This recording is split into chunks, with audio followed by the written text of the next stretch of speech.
ஒரு நிமிடம் இதை அப்படியே கற்பனை செய்து பாருங்கள். உங்களுக்கு ஒரு மிகப்பெரிய வேலை வாய்ப்பு கிடைக்கிறது. ம் பல வருடங்களாக நீங்கள் கனவு கண்ட ஒரு உயர்ந்த பதவி. ஆமாம், கை நிறைய சம்பளம், சமுதாயத்தில் மிகப்பெரிய அந்தஸ்து. உங்கள் குடும்பமே அதை நினைத்து பெருமையில் மிதக்கிறது. கண்டிப்பாக. அந்த இடத்துல நாம் இருந்தால் என்ன செய்வோம்? சற்றும் யோசிக்காமல் அந்த வேலையை ஏற்றுக்கொள்வோம், இல்லையா? உண்மைதான். நீங்கள் செய்ய வேண்டியதெல்லாம் அந்த வேலைக்கான நியமனக் கடிதத்தில் ஒரு கையெழுத்து போடுவது மட்டும்தான். ஆனால் 1915ஆம் ஆண்டு முகுந்தன் என்ற ஒரு இளைஞன் தன் கையில் கிடைத்த அப்படிப்பட்ட ஒரு மாபெரும் வாய்ப்பை அப்படியே உதறித் தள்ளினான். வாவ், அதை நம்புவதற்கே கடினமாக இருக்கிறது. எனக்கும் அதே ஆச்சரியம்தான் இருந்தது. தனக்கு அந்த வேலை வேண்டாம் என்றும் ஒரு காவியுடை மட்டுமே வேண்டுமென்றும் கேட்டு தன் குருவின் முன் போய் நின்றான் முகுந்தன். அது உண்மையிலே ஒரு மிகப்பெரிய முரண்பாடுதான். ஏனென்றால் முகுந்தன் அப்போதுதான் பல்கலைக்கழகத்தில் தனது பட்டப்படிப்பை முடித்திருந்தான். ஓ, அப்படியா? அப்படியென்றால் கல்விக்கும் அவருக்கும் எந்த பகையும் இல்லை. ஆமாம், கல்வியும் ஆன்மீகமும் ஒன்றுக்கொன்று சளைத்தவை அல்ல என்பதை அவன் முழுமையாக உணர்ந்திருந்த காலகட்டம் அது. வாழ்க்கையின் வசந்த காலம் என்று சொல்லக்கூடிய அந்த வாலிபப் பருவத்தில் வங்காள நாங்பூர் ரயில்வேயில் கிடைக்கவிருந்த அந்த உயர் பதவியை நிராகரிக்கிறான். எல்லாவற்றையும் துறக்க முடிவெடுப்பது என்பது சாதாரணமான ஒரு விஷயமே அல்ல. சத்தியமாக இல்ல. இந்த தேடலுக்கான ஒரு மிகச்சிறந்த திறவுகோலாக முகுந்தலின் குருவான ஸ்ரீ யுக்தேஸ்வர் ஒரு விஷயத்தை குறிப்பிடுகிறார். என்ன அது? அது லாகிரே மகாசயரின் வார்த்தைகள். அதாவது, நீ உன் வாழ்க்கையின் வசந்த காலம் என்னும் வாலிபப் பருவத்தில் கடவுளை அழைக்காவிடில் குளிர்காலம் என்னும் முதுமை பருவத்தில் அவர் வரமாட்டார். ஆழமான வார்த்தைகள். ஆற்றல் முழுவதும் இறைந்திருக்கும் காலகட்டத்திலேயே அந்த ஆற்றலை சரியான திசையில் திருப்ப வேண்டும் என்பதுதான் இதன் அர்த்தம். மிகச்சரி. முகுந்தன் அந்த தெளிவோடுதான் தன் குருவிடம் சென்று சந்நியாசம் கேட்கிறான். தன் வாழ்வில் கடவுளுக்கு இரண்டாவது இடம் தரவே முடியாது என்பதில் அவன் மிக உறுதியாக இருக்கிறான். சரி, இந்த ஆழமான அலசலுக்கு உங்களை வரவேற்கிறோம். இன்று நாம் உங்கள் வாழ்க்கை பார்வையையே முற்றிலுமாக மாற்றக்கூடிய ஒரு மிக முக்கியமான அத்தியாயத்தை அலசப் போகிறோம். புகழ்பெற்ற யோகியின் சுயசரிதம் நூலிலிருந்து 24வது அத்தியாயமான நான் சுவாமி பரம்பரையில் சந்நியாசியாகிறேன் என்பதைத்தான் இன்று நாம் கையில் எடுத்திருக்கிறோம். முகுந்தன் என்ற அந்த இளைஞன் சுவாமி யோகானந்தராக மாறிய அந்த புனிதமான நிகழ்வை நாம் ஏதோ ஒரு வரலாற்று சம்பவமாக மட்டும் பார்க்கப் போவதில்லை. கண்டிப்பாக. துறவு என்பது வெறும் காவி உடை அணிவதா அல்லது வீட்டை விட்டு ஓடுவதா? அதைத்தான் இன்று உடைக்கப் போகிறோம். இதற்கெல்லாம் பின்னால் இருக்கும் மனித மனத்தின் ஆழமான விஞ்ஞானம் என்ன என்பதை தோண்டித் துறவப் போகிறோம். சரி, இப்போ சராம்பூர் ஆசிரமத்தில் நடந்த அந்த நிகழ்வுக்கு வருவோம். ஒரு வியாழக்கிழமை அந்த தீட்சை நடக்கிறது. குரு ஸ்ரீ யுக்தேஸ்வர் ஒரு வெள்ளைத் துணியை காவி நிறத்தில் நனைத்து அவனுக்கு அளிக்கிறார். ஆமா. ஆனால் இங்கே எனக்கு ஒரு மிகப்பெரிய சந்தேகம் இருக்கிறது. மூலநூலில் அவர் நனைத்தது சாதாரண பருத்தி துணியை அல்ல, ஒரு பட்டத் துணியை என்று குறிப்பிடப்பட்டிருக்கிறது. ஆமாம், பட்டு துணிதான். கொஞ்சம் பொறுங்கள். சந்நியாசி என்றாலே கிழிந்த ஆடையோ அல்லது எளிமையான பருத்தி துணியோதானே அணிய வேண்டும்? பொதுவாக அப்படித்தான் நம்ம நினைப்போம். ஏழ்மையை குறிக்கும் ஒரு சந்நியாசி பட்டு போன்ற ஒரு ஆடம்பரமான ஆடையை அணிவது என்பது ஒரு முரண்பாடாக தெரியவில்லையா? வெளிப்பார்வைக்கு அது ஒரு மிகப்பெரிய முரண்பாடாகத்தான் தோன்றும். ஆனால் இங்குதான் நாம் ஆன்மீகத்துக்கு பின்னால் ஒளிந்திருக்கும் இயற்பியலை புரிந்து கொள்ள வேண்டும். இயற்பியலா? ஆன்மீகத்தில் பௌதிக விஞ்ஞானமா? ஆமாம். அந்த பட்டுத் துணி ஆடம்பரத்திற்காக தேர்ந்தெடுக்கப்பட்டதல்ல. அதற்கு ஒரு தனித்துவமான பௌதிக பண்பு உண்டு. அதாவது பிசிக்கல் ப்ராப்பர்ட்டின்னு சொல்வோமே, அதுவா? சரியாக சொன்னீர்கள். ஆழ்ந்த தியானத்தில் இருக்கும்போது ஒரு யோகியின் உடலில் மிக நுட்பமான மின் ஓட்டங்கள் உருவாகும். ஓ, உடலில் மின் ஓட்டங்களா? ஆமாம். சாதாரண பருத்தி துணி அந்த ஆற்றலை எளிதில் உடலை விட்டு வெளியேற அனுமதித்துவிடும். ஆனால் பட்டுத் துணி அப்படியல்ல. அது அந்த சூட்சுமமான ஆற்றலை வெளியேற விடாமல் தடுத்து உடலுக்குள்ளேயே தக்க வைத்துக் கொள்ளும் அபாரமான சக்தி கொண்டது. ஆஹா, இதை கேட்கும்போது எனக்கு ஒரு விஷயம் தெளிவாக புரிகிறது. அந்த பட்டுத் துணி என்பது வெறும் சடங்குக்கான உடை அல்ல. அது ஒரு இன்சுலேட்டட் வயர் போல செயல்படுகிறது. மிகச் சரியான ஒப்புமை. நீங்கள் அந்த இன்சுலேட்டட் வயர் என்று சொன்னது 100க்கு 100 பொருத்தம்.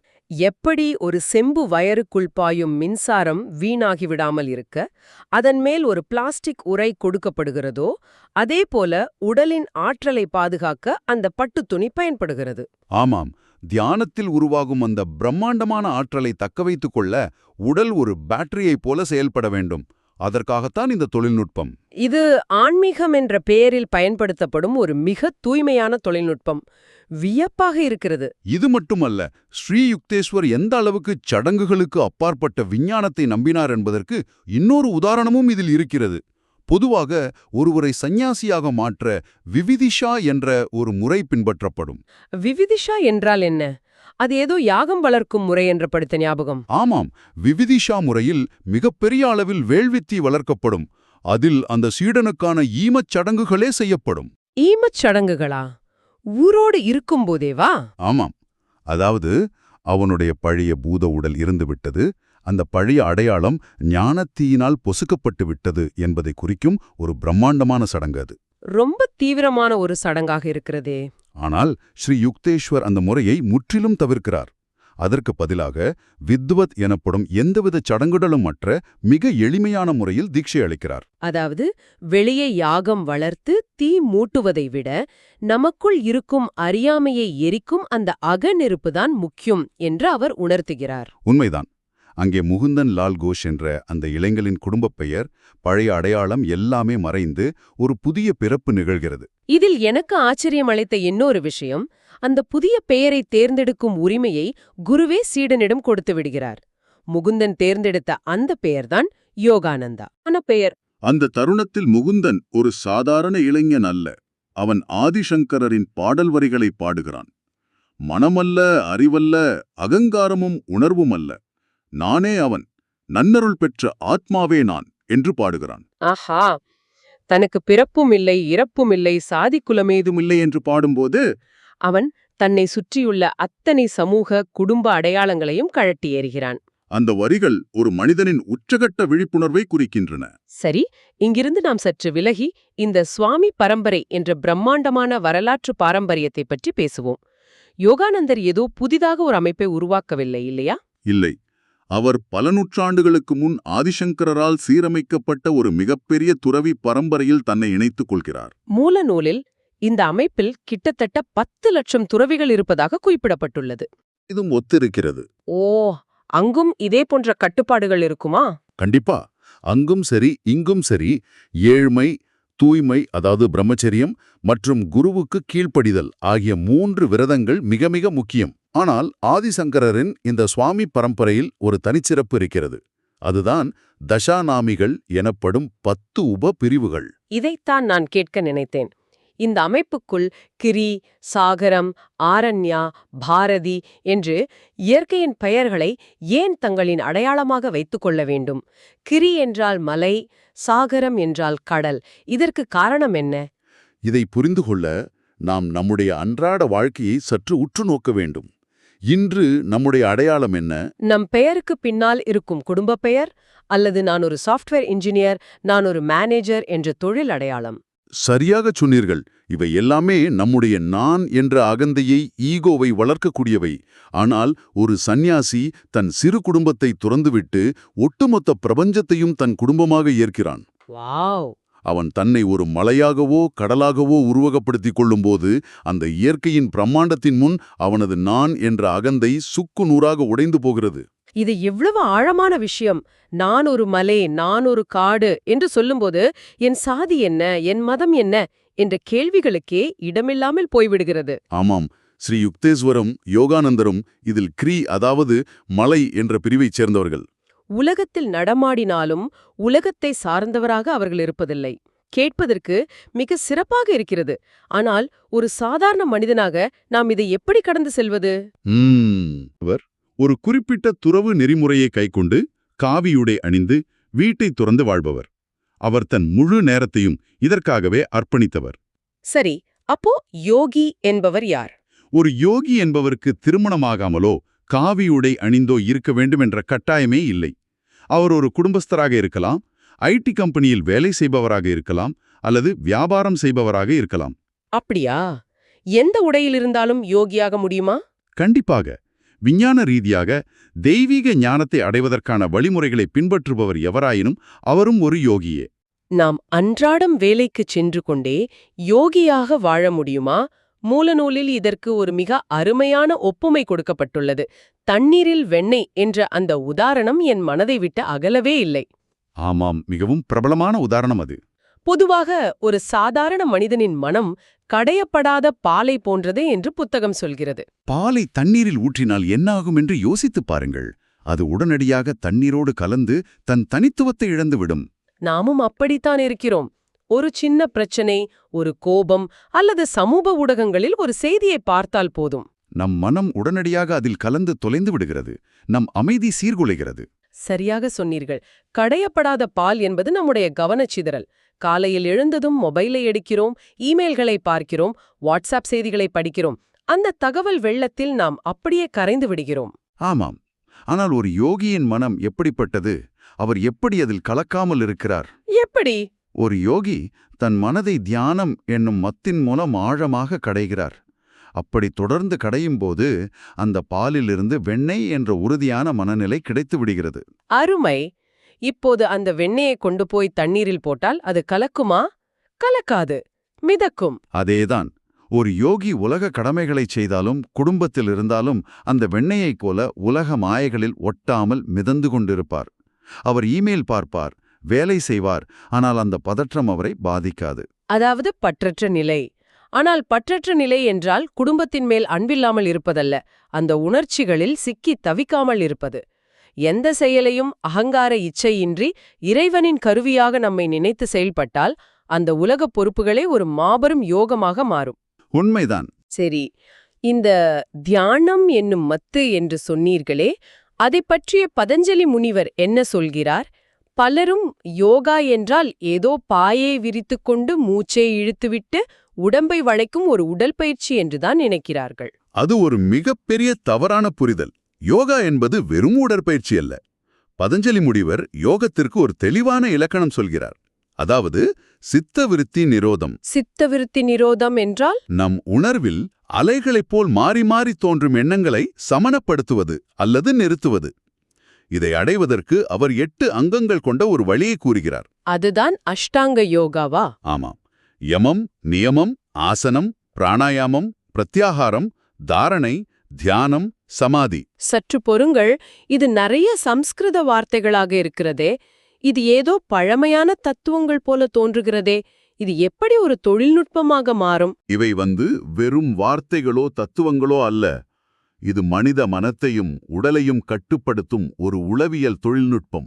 சைக்கலாஜிக்கல் டெக்னாலஜி என்கிறீர்கள்? ஆமாம்.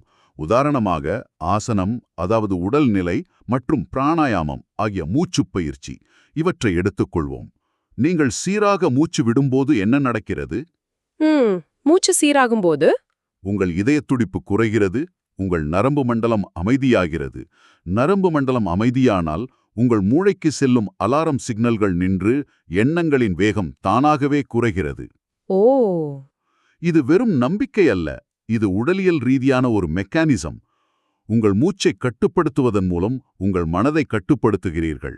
அப்படியென்றால் நான் என் உடலையும் மூச்சையும் ஒரு ரிமோட் கண்ட்ரோல் போல பயன்படுத்தி என் மனதை ஆஃப் செய்கிறேன்.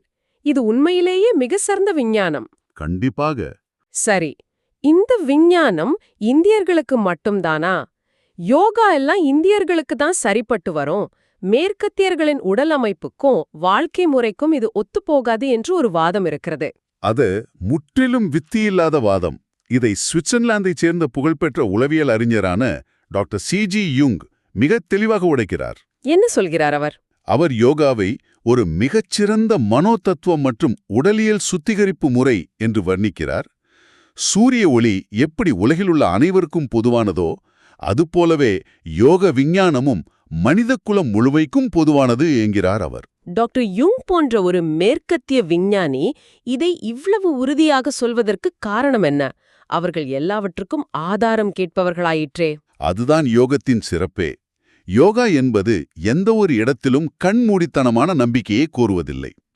இது உங்கள் உடலை ஒரு லேபரேட்டரியாக மாற்றி நீங்களே பரிசோதித்துப் பார்த்து உண்மையை உணரும் ஒரு செயல்முறை. அதாவது ஒரு பரிசோதனை கூடம் மாதிரி. ஆமாம், ஒரு குறிப்பிட்ட மூச்சு பயிற்சியை செய்தால் மனம் அமைதியாகிறதா? ஆம், அமைதியாகிறது. இதை யார் வேண்டுமானாலும் பரிசோதிக்கலாம். அதனாலதான் மேற்கத்திய விஞ்ஞான மனம் இதை அவ்வளவு எளிதாக ஏற்றுக்கொள்கிறது. இதை படிக்கும்போது எனக்கு மிகவும் பயமாக இருந்த ஒரு விஷயம், நூலில் குறிப்பிடப்பட்டுள்ள அணு யுகம் பற்றிய எச்சரிக்கைதான். அது ஒரு முக்கியமான பகுதி. புத்தகம் இப்படி சொல்கிறது: லோகாகதமான அணு அரக்கன் உலகத்தை அழித்து விடுவான் என்று. அதாவது மெட்டீரியல் அட்டாமிக் மான்ஸ்டர், நம்மை அழிக்கக்கூடிய இந்த பௌதிர உலகத்தின் தொழில்நுட்ப அரக்கன். ஆமா, இன்று நாம் அதை தெளிவாக பார்க்கிறோம். ஏஐ, அணுசக்தி என வெளியே எல்லாவற்றையும் நாம் கண்டுபிடித்து விட்டோம். கற்களிலும் உலோகங்களிலும் உள்ள அணுசக்தியை மனிதன் வெளியே கொண்டு வந்து விட்டான். ஆனால் உள்ளே அவன் அவ்வளவு பலவீனமாக இருக்கிறான். அது ஒரு மிக தீவிரமான எச்சரிக்கை. வெளியே இயற்கையை அடக்கி ஆள்வதைப் போலவே மனிதன் தனக்குள்ளிருக்கும் அந்த உள்ளார்ந்த விஞ்ஞானத்தையும் கற்றாக வேண்டும். கண்டிப்பாக. அப்படி தன்னைத்தான் ஆளக் கற்றுக்கொள்ளாவிட்டால் அவன் கண்டுபிடித்த அந்த தொழில்நுட்ப அரக்கனே அவனை அழித்து விடுவான். அணுகுண்டுகளின் பயத்திலிருந்து தப்ப நாம் வெளியே பதுங்கு குழிகளை தேடுகிறோம். ஆனால் யோக விஞ்ஞானம் மட்டும்தான் உண்மையான, நிரந்தரமான, வெடிகுண்டு துளைக்காத புகலிடம். வெடிகுண்டு துளைக்காத புகலிடம். என் மனதிற்குள் அப்படி ஒரு அமைதியான இடத்தை நான் உருவாக்கிக் கொள்ள முடியும் என்பது எவ்வளவு ஆழமான நம்பிக்கை. உண்மைதான். ஆனால் இதைச் சொல்லும்போது இன்னொரு விஷயத்தையும் நாம் தெளிவுபடுத்த வேண்டும்.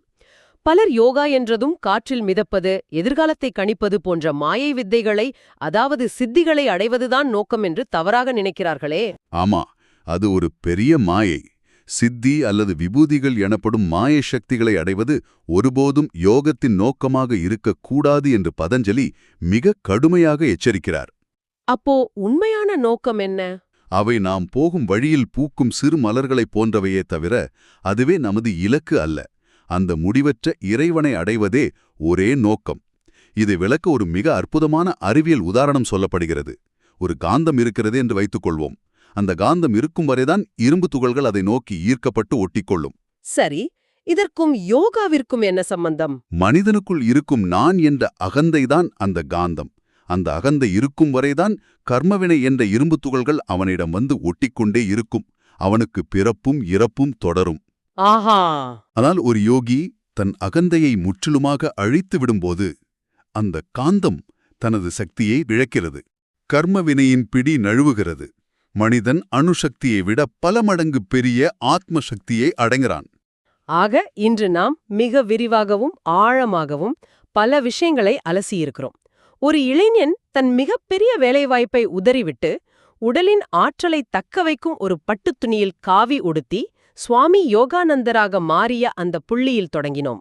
ஆமா, அதன்பின் ஆதிசங்கரர் அமைத்த பழமையான மரபு, அகந்தையை அழித்து தன்னை மலையாகவும் கடலாகவும் நினைக்கும் சுவாமிக்கும் யோகிக்கும் உள்ள வித்தியாசம், இவற்றை எல்லாம் பார்த்தோம். பதஞ்சலியின் 8 அங்க யோக முறை என்ற உளவியல் தொழில்நுட்பம் மற்றும் இந்த அணுயுகத்தில் மனித குலத்தை காக்க டாக்டர் யுங் பரிந்துரைக்கும் மனோதத்துவ விஞ்ஞானம் வரை அனைத்தையும் மிகத் தெளிவாக பார்த்திருக்கிறோம். நீங்கள் இதிலிருந்து நினைவில் கொள்ள வேண்டிய மிக முக்கியமான விஷயம் இதுதான். துறவு என்பது எல்லாவற்றையும் விட்டுவிட்டு காட்டை நோக்கி ஓடுவதல்ல. அது உங்கள் மனதின் தேவையில்லாத சுழல்களை நிறுத்துவது. உண்மைதான். நீங்கள் ஒரு தகவல் தொழில்நுட்ப அலுவலகத்தில் வேலை செய்பவராகவோ, ஒரு ஆசிரியராகவோ அல்லது குடும்ப பொறுப்புகளை சுமப்பவராகவோ இருக்கலாம். உங்கள் கடமைகளை செய்யுங்கள். ஆனால் உங்கள் மனதை அந்த தண்ணீரில் மிதக்கும் வெண்ணையாக மாற்றிக்கொள்ள தியானம் என்னும் மத்தை கையிலிடுங்கள். உலகத்தோடு இருங்கள், ஆனால் உலக மாயைகள் உங்களில் ஒட்டாமல் பார்த்து கொள்ளுங்கள். இதுதான் உண்மையான சந்நியாசம். அருமையாக தொகுத்து கூறினீர்கள். இந்த ஆழமான அலசலிலிருந்து விடைபெறுவதற்கு முன் நீங்கள் சிந்திக்க ஒரு கேள்வியை நான் விட்டுச் செல்ல விரும்புகிறேன். மனிதன் தன் மனதை கட்டுப்படுத்தும் அந்த உள்ளார்ந்த விஞ்ஞானத்தை கற்காவிட்டால் அவன் அழிவது உறுதி என்ற இந்த மூலநூல் பல தசாப்தங்களுக்கு முன்பே எச்சரித்துவிட்டது. ஒவ்வொரு நாளும் நாம் சமூக ஊடகங்களாலும் குறுஞ்செய்திகளாலும் முடிவற்ற வேலை பழுவாலும் மூழ்கடிக்கப்படும் இன்றைய நவீன உலகில் இது 100% நிதர்சனமான உண்மை. எல்லாவற்றையும் தெரிந்து வைத்திருக்கும் நாம் நம் மனதை மட்டும் அறியாமல் இருக்கிறோம். உங்களுக்கான கேள்வி இதுதான். இந்த தகவல் சுழலில் சிக்கிச் சிதையாமல் இருக்க உங்கள் மனதிற்கான அந்த வெடிகுண்டு துளைக்காத புகலிடத்தை நீங்கள் எங்கே, எப்படி உருவாக்கப் போகிறீர்கள்? உங்கள் மனதை கடைந்து வெண்ணையாக மாற்றும் அந்த பயணத்தை நீங்கள் எப்போது தொடங்கப் போகிறீர்கள்? சற்று சிந்தித்துப் பாருங்கள். மீண்டும் அடுத்த ஆழமான அலசலில் சந்திப்போம்.